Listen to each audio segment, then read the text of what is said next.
So let's see attack authentication mechanism. This is the fourth step in web application hacking methodology. First three were footprint web infrastructure, analyze web applications, bypass client-side controls. So in general, web applications authenticate users through authentication mechanisms such as login functionality. During web application analysis, attackers try to find authentication vulnerabilities such as weak passwords, example short or blank, common dictionary words or names, usernames, defaults, etc. Attackers exploit these vulnerabilities to gain access to the web application by network eavesdropping, brute force attack, dictionary attack, cookie replay attack, credential theft, etc. So in attack authentication mechanism, the first one is username enumeration. So username enumeration, attackers can enumerate usernames in two ways: verbose failure messages and predictable usernames. Verbose failure message examples: account name, username not found. So when a user enters the username and password, the failure message might say the username is not found. And the other example maybe it says the incorrect password provided.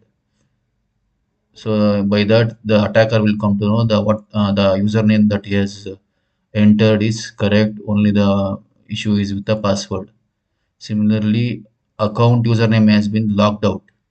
So these are some of the examples of verbose failure message. Predictable usernames. Some applications automatically generate account usernames according to some predictable sequence. This makes it very easy for the attacker to discern the sequence for a potentially exhaustive list of all valid usernames. Okay, next, after user enumeration, let's see password attacks. Methods for cracking passwords include the following: password functionality exploits, password guessing, brute force attack, dictionary attack, attack password reset mechanism, uh, etc. Next is session attacks. So after username enumeration, password attacks, the third method is session attacks. There are different types of session attacks. So the first one is session prediction. It focuses on predicting session ID values that allow the attacker to bypass the authentication mechanism of an application. By analyzing and understanding the session ID generation process, the attacker can predict a valid session ID value and gain access to the application. Session brute forcing. An attacker brute forces the session ID of a target user and uses it to log in as a legitimate user and gain access to application. Session poisoning. It allows an attacker to inject malicious content, modify the user's online experience, and obtain unauthorized information. So after session attacks, we will see cookie exploitation. Um, Again, there are different types of cookie exploitation: cookie poisoning, cookie sniffing, and cookie replay. Cookie poisoning, it is a type of parameter tampering attack in which the attacker modifies the cookie contents to draw unauthorized information about a user and thus perform identity theft. Cookie sniffing, it is a technique in which an attacker sniffs a cookie containing the session ID of the victim who has logged into the target website and uses this cookie to bypass the authentication process and log into a victim's account. Cookie replay, it is a technique used to impersonate a legitimate user by replaying the session or cookie that contains the session ID of that user. This attack stops working once the user logs out of the session. So after username enumeration, password attacks, session attacks, cookie exploitation, let's see bypass authentication. Again, bypass authentication. We will see bypass SAML based SSO. So single sign-on authentication process permits a user to sign into an application using a single set of credentials and use the same login session to access multiple applications irrespective of domains or platforms. The communication between these applications can be done through SAML messages. SAML messages are encrypted using base64 encoding and can be easily decrypted to extract the content of messages. Attackers use tools such as SAML Rider to bypass SAM-based SSO authentication. So the next method of attack authentication mechanism is design flaws in authentication mechanism. Design flaws in authentication mechanism. We have different types like bad password, brute forceable login, verbose failure messages, insecure transmission of credentials, password reset mechanism, forgotten password mechanism, remember me functionality, user impersonation, improper validation of credentials, predictable usernames and passwords, insecure distribution of credentials. So let's see bad passwords. We all know what is a bad password, like using a word from a dictionary or using password as password or a root as password. These are some of the examples of bad passwords. Brute forcible login. If the application permits numerous login attempts without any restrictions, such as blocking an account after a certain number of attempts, attacker can continue to try different passwords until they find the right one. Verbose failure messages. When the application specifies which field is incorrect or pops up reasons for denying access, attackers can easily exploit that field by trying a large set of similar names or words to enumerate valid data required to access the application. Insecure transmission of credentials. If an application makes an insecure HTTP connection to pass sensitive information, it becomes susceptible to MITM attacks. Even though the HTTPS connection is made, attackers can still steal the credentials if the application handles credentials in an insecure manner, such as passing information as query string parameters and storing credentials in cookies. What are query string parameters? Query string parameters are extensions of a website's base uniform resource locator URL loaded by a web browser or client application. So again, I will repeat. String parameters are extensions of website's base URL loaded by a web browser or client application. Password reset mechanism. Some of the flaws in password reset mechanisms are as follows: generating the verbose error, specifying if the username is valid, enabling guessing of existing password field without any restrictions. Um, okay, password is guessing of existing field without any restrictions. Checking if new password or confirm password field comprise the same values only after authenticating the existing passwords, thereby permitting an attack to be successful in identifying the existing password explicitly. Forgotten password mechanism. Some of the flaws in forgotten password mechanism are as follows: providing a security challenge when a user forgets a password. Developer often ignore the chances of the application being brute forced during password recovery process. If the application allows any number of attempts to recover the password, it is highly likely that the password will be recovered by guessing random answers related to the user. Remember me functionality.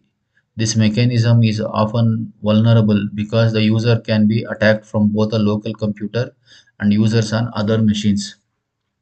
User impersonation. In case of any problem, the customer care might take the user authentication details to help them which and if an application allows privileged users to impersonate others. Any flaws in the impersonating logic can lead to vertical privilege escalation, though through which an attacker can gain complete access to the application. Improper validation credentials. Where it went? Improper validation credential. Example, some applications shorten the password and evaluate only the few characters.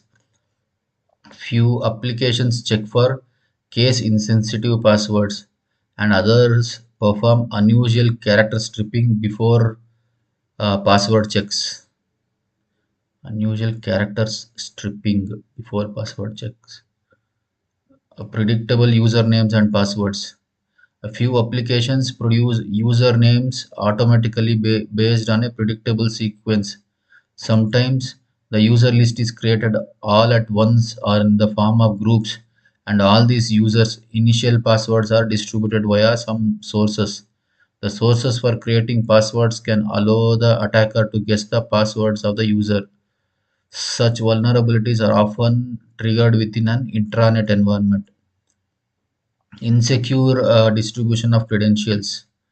Most applications adopt a procedure in which the login credentials are supplied via SMS, email, post, etc. In some cases, what is supplied to users may include not only login credentials but also a URL consisting of an activation code to change the system generated or initially generated passwords. If a bunch of such URLs are sent to the same users, attackers can discover this activity by enrolling multiple user accounts and deduce the activation codes sent via URLs to the newly enrolled and yet to be enrolled users. Improper, okay, okay, and bypass authentication. Uh, I guess that's it. So next we will see implementation flaws in authentication mechanisms. Or did we? Okay. So implementation flaws in authentication mechanism. Even if the design of authentication mechanism is good, but due to poor implementation, the system might become vulnerable. Some of the implementation flaws in authentication mechanisms are as follows. Fail open login mechanism. It is a logic defect that leads to significant consequences in the authentication process. For instance, invoking db.getUser can trigger some exceptions, such as a null pointer exception, as the requested function has no username or password credentials, but it can still log in. This session may be dependent on a specific user identity. Hence, even when it is not fully functional, it can still allow attackers to access critical information or functionality. You can pause the video and see, look at the bad implementation example here.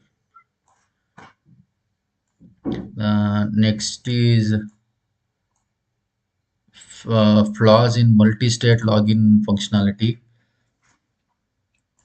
So within implementation flaws, we have fail open login mechanism, flaws in multi-stage login functionality, insecure storage of credentials. So we saw fail open login mechanism. Next we'll see flaws in multi-stage login functionality.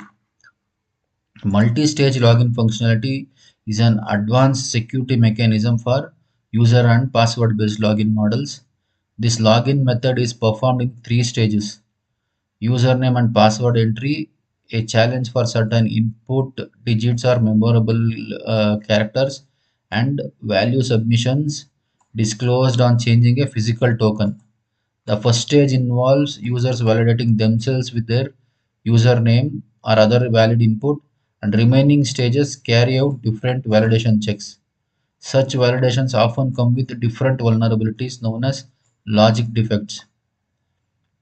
Uh, there is no explanation given in the Aspen book about this logic defect vulnerabilities. So we just have to remember from examination point of view.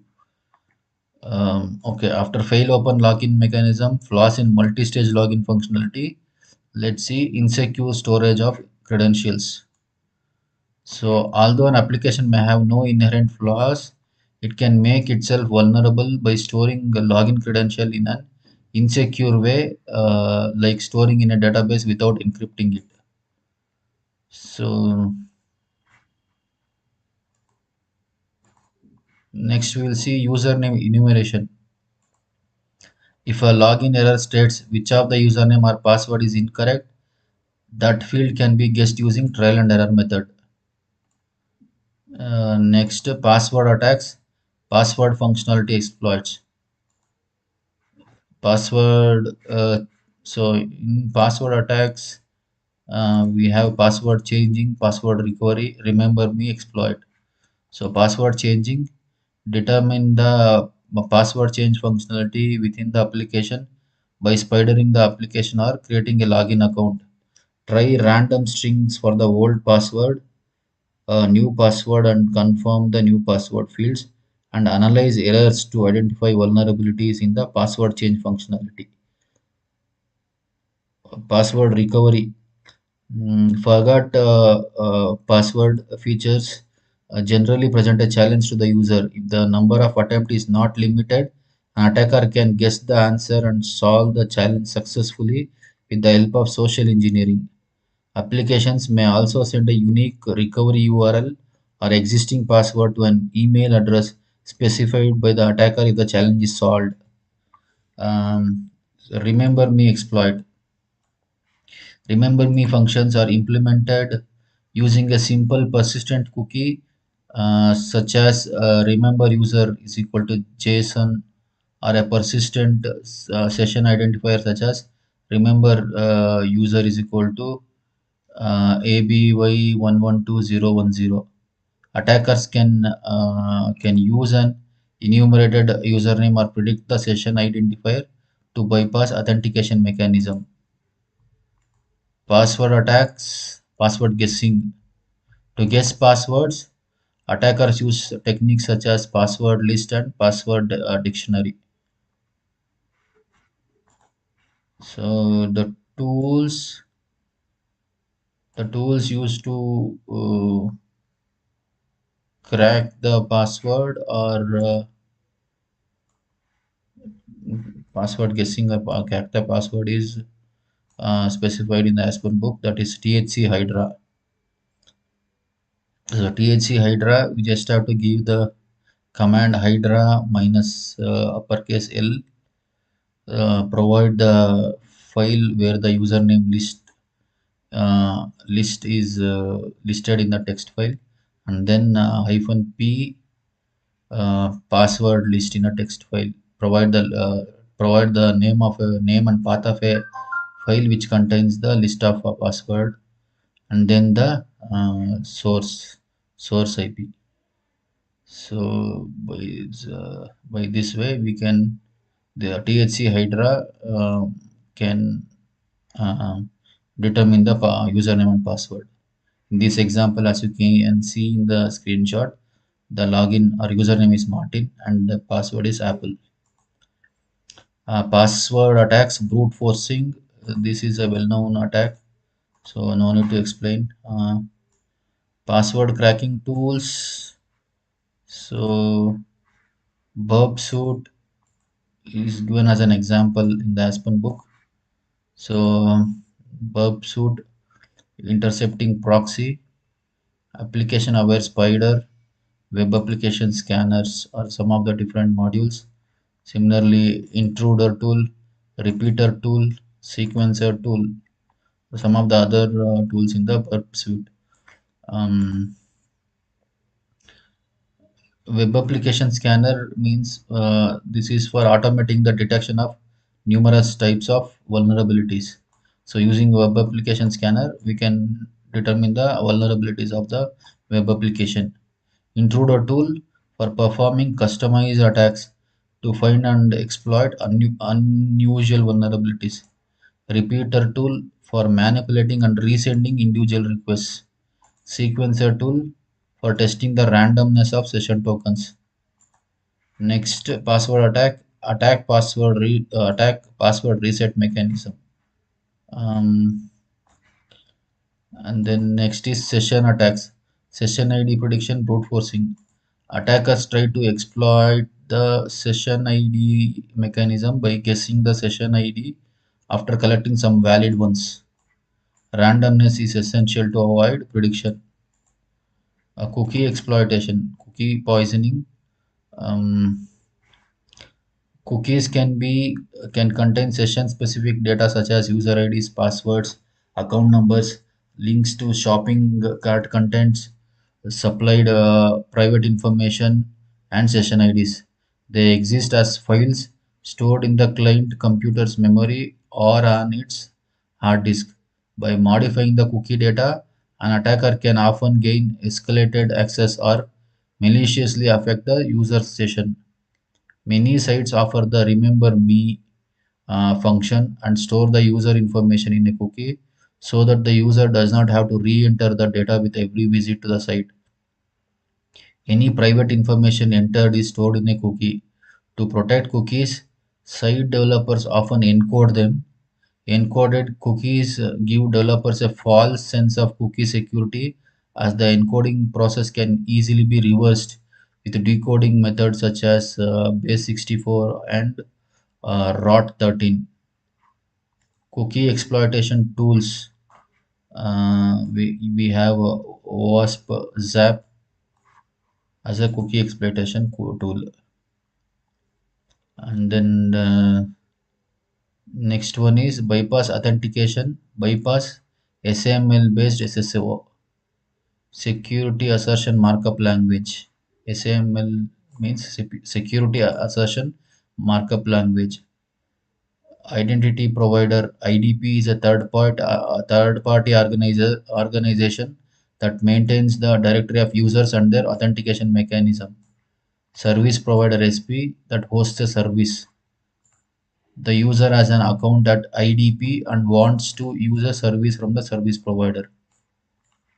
So you can pause the video and have a look at the diagram which illustrates the SML based SSO. The message exchanged is in form of security assertion markup language or SAML format. These SAML messages are encrypted using base64 encoding, easily be decrypted. Two major fields in XAML messages, signature and assertion fields.